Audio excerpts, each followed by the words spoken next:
Hello বন্ধুরা, আজ আমি বানাচ্ছি মিক্স তরকার ডাল। এই জন্য প্রথমেই তেল গরম করে নিয়েছি।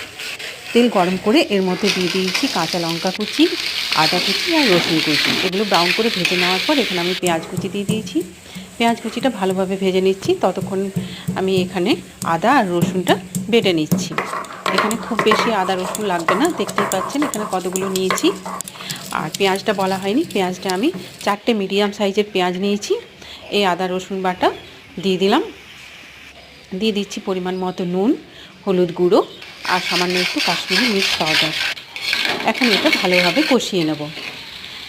কষানো মোটামুটি হয়ে গেছে। দিয়ে দিয়েছি টমেটো।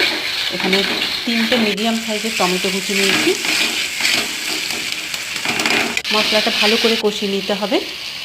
মশলা দেখুন কষানো হয়ে গেছে, তেল ছেড়ে এসছে মশলার থেকে। এই তরকার ডাল আমি এখানে 2টো প্যাকেট তরকার ডাল নিয়েছিলাম। ওটা আগের থেকে নুন দিয়ে সেদ্ধ করে রেখেছিলাম।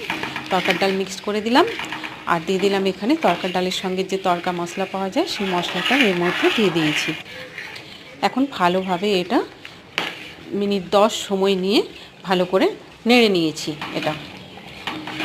এটা একটু গলা গলা মতো করতে হয় ডালটা, না হলে খেতে টেস্ট ওঠে না। দিয়ে দিয়েছি কাঁচা লঙ্কা কুচি কিছুটা, দিয়ে দিলাম ধনে পাতা কুচি আর এখানে কসুরি মেথি দিয়ে দিয়েছি।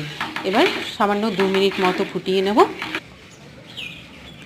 এর মধ্যে আমি এখানে দিয়ে দিলাম সর্ষের তেল একটু। এটা ঘি দিয়ে করতে পারেন এটা তরকাটা।